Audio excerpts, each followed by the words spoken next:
Good morning, colleagues. It is June 29th, 126th day of Ukraine's heroic resistance against Russia's invasion. My name is Natalia Stayaprava. We're starting a series of briefings, Media Center Ukraine. With us is Alexey Leonchik, founder of Buy Help Charity Foundation. Greetings, Alexey. I'll perhaps start by asking, we've been hearing about Belarus in the news. The information on the news has been that Belarus is preparing to start war against Ukraine. What do you think about this? Okay, we have to separate two things. First, you have to separate the permission to Russian military to dislocate at the military airfields in Belarus and fire missiles from there. The other thing is land movement. I've been following Lukashenko for 25 years. I've been watching him for 25 years. He never gets involved in losing combinations. When he gave Putin permission to fire from the territory of Belarus, so he basically gave him military airfields. This meant that Putin gave him something. That gave him some idea that Ukraine will fall in 2 days, and you will then walk up and parade in Khreshchatyk. This did not happen, and he cannot turn down Putin in these airfields now and say, no, you know what, get out of Belarus, because he no longer has the support of Belarusian public. In 2020, Lukashenko simply neglected and spat in the face of the Belarus when he did nothing against against COVID, and this rose a massive wave of protests. So we have to understand the following thing: Lukashenko always had some support up till 2020. In 2020, we understand he's lost the support, and he cannot say to Putin, "Get out," because Putin is his guarantee. So So yes, we think they will continue to fire from the territory of Belarus. Whatever Putin wants to do, Putin will be given this opportunity because this is the guarantee that Lukashenko will stay in power. But then there's the other question, the land movement. I've seen a lot of rumors that, for instance, yesterday there was a rumor that some sources are saying that there's mobilization and the police are given weapons. This did not happen. There has not been mobilization. There has not been uh, martial law. Our land army will not go into Ukraine. A, because our army has a very low level of preparation. On the other hand, it does not understand why. There's no answer to the why question. So to Russians, you can sell this. Well, we're going to Ukraine. Where if you go to Ukraine, we'll give you money, or you will expand the territory of Russia, or I don't know, another few thousand square. If you die, well, you die for empire. You die for Russia. But in Belarus, you don't have this move. So explaining to the army why they have to go fight Ukraine on land, that's impossible. And the third thing, Lukashenko is keeping an army to defend himself. If he sends the army to Ukraine, this will mean that remains naked, exposed to the possibility that Putin will send an army to him, and he doesn't trust him. So the entire preparation at the southern border that the Ukrainian media is writing about is more defensive for defensive measures, not for attack. Again, the army is not prepared. It is in the same sort of condition that the Ukrainian army was in 2013, if not worse. Secondly, the army does not understand why they would do this, and thirdly, you cannot send one of the powers that you rely on to maintain your power to another country. We have a question from the room. Alexei, could you voice it? Andriy Shevchenko, Media Center Ukraine. Where are the Belarusians getting their information about the war in Ukraine? What do they see on TV? What can they read on the internet? Is it fully Russian media, or are there Belarusian sources of information? What does a Belarusian know about the war here? Starting from 2020, Belarusians no longer read Russian media. They read our Belarusian Telegram channels. Why Telegram channels? Because Telegram is easy. It's easy to get around blockages. I don't know if you know, but in September 2020 and May 2021, almost all independent websites of almost all independent media were blocked in Belarus. And so one of the, the journalists were pushed abroad, and the majority of the managers were imprisoned. They're in prison now. So there was a bit of a crackdown in early 2021, and Telegram is an opportunity to go around these blocking measures because Telegram is not being blocked. So they read. I don't know. Every independent media has a Telegram channel, not Russian media. I watch the audience that is watching Russian media, and I cannot say that there's a radical collapse compared to 2020, but there is this sense of recession. There's no growth at all. Growth, the growth of the audience of independent Belarusian media comprises, I don't know, 200, 400%. In 2020, there was an explosive wave when the number of viewers and followers of Nechta is not really an indicator, it's yellow press, but it grew eightfold. It's the kind of Belarusian yellow press, not Russian, Belarusian yellow press. Unfortunately, I want to say unfortunately because not too many people know English or Polish, but those who live in the West, they read also Polish media. If you block Polish media, they read Telegram channels of Polish media. So what they know, I don't know, not many people speak Lithuanian, but nevertheless, but not Russian. The Russian audience is 20-25% of the population of Belarus. We always knew that we have this kind of Teflon that will always vote for Lukashenko and against changes. So Alexey, could you tell us how do Belarusians themselves feel about the war in Ukraine?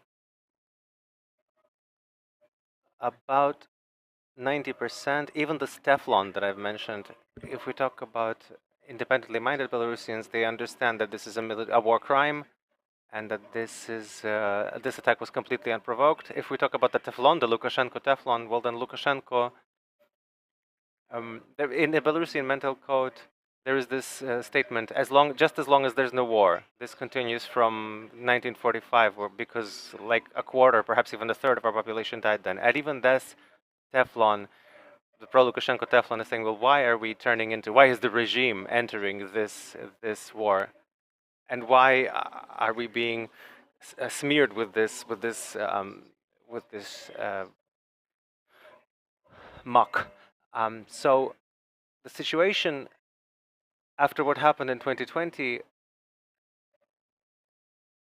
we can't really do a lot, but we do what we can. For instance, there's a project of watching the Russian military in, it's called Belaruski Hayun. It's looking at launches, and Ukrainian intelligence also relies on it when we're planning something. We know this for sure. There is there is trying to stop the movement of the train tracks.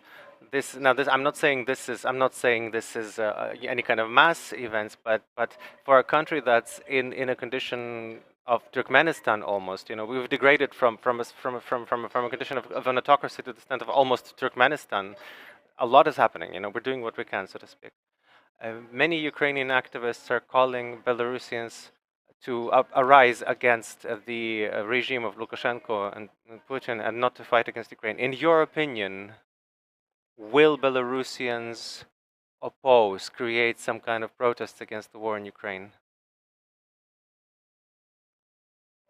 Protests against Putin some radical way in a situation that we have now, and calling Belarusians to do this in this situation is essentially calling them, it's like calling citizens of occupied territories of Ukraine to do the same. Essentially, our country is, I believe, is occupied. It's occupied by a regime of Lukashenko which relies on Russian forces. Again, we're Turkmenistan. But as soon as Putin goes away, I don't know how, but everybody goes away, everybody dies. Lukashenko will have 2,000 soldiers that are loyal to him. OMON, or UBAZ, whatever they're called, some economic formation. but they've become a tool of terror against the civilian population. Maybe 1,000 of special operations forces. If Putin is gone, Lukashenko will be taken down.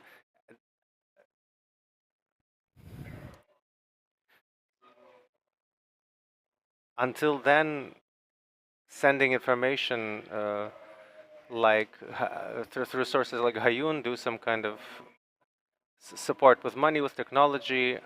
We have a lot of volunteers. We have a lot of volunteers who have gone to Ukraine to fight. In this situation, we squeeze the most out of what we can do. For instance, today there was news that 3 people who were seized when they were burning a junction in on the railway to stop a train, they might be shot because a month ago Lukashenko wrote that the punishment for terrorism is shooting, and for Lukashenko anything could be terrorism. Like even I am a terrorist. So I was seen as I'm financing protests of 2020 when we were collecting donations. Again, this can be seen. We can talk about is this logical, but the practice is that's the thing. Anything that the Belarusian regime doesn't like is terrorism.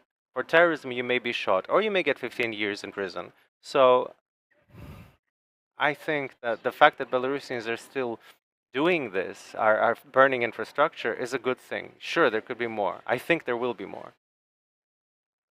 If there is an order in Belarus to to go fight against Ukraine, what, in your opinion, will Belarusians do? What will be the response of the Belarus? What are we to expect?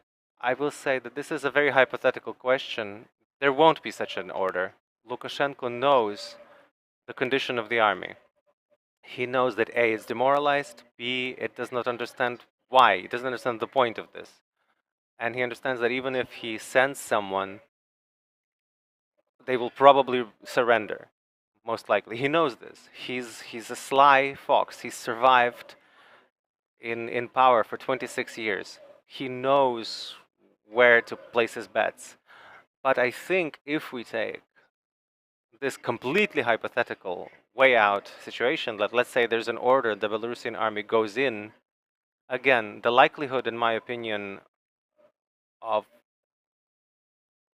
I think is that less than 1% of 1%. And by the way, I was right when I said how, when in March there were there was this massive psychosis almost that there's mobilization being prepared. A lot of people left Belarus.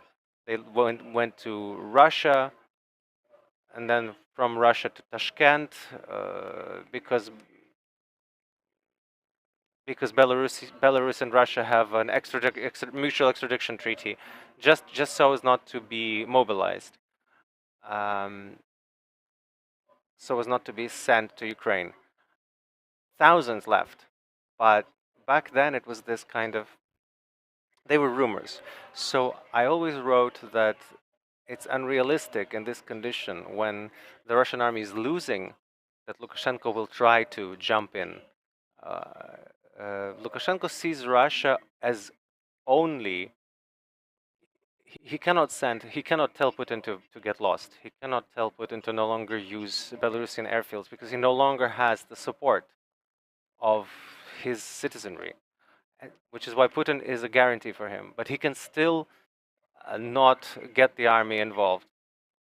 However, if theoretically this happens, I think they will simply disperse back in Polesia still, where when this movement starts, and they will disperse and they will start to surrender in Ukraine. Plus, I think that the army is very small. That then we will need some new mobilization of those who are uh, under military duty. So this will be an additional signal. There has to be some additional mobilization because we have very few people under arms, specifically at this moment. But mobilization takes a month, and if these movements happen, we will hear about this. So far, there's nothing. Neither the Belarusian Gayun nor us, who are monitoring this situation or watching the situation, are noticing any attempts to mobilize the. They're not even sending out draft notices. So, without mobilization, they will not go. And again, the likelihood that they'll even get involved at all is like 1% of 1%. I that's my belief. Thank you. With us was Alexey Leonchik, founder of Buy Help in Belarus, the charity foundation. Our next briefing will be at 12:30. We'll be talking to Vitaly Kim, head of the Mykolaiv Regional Military Administration.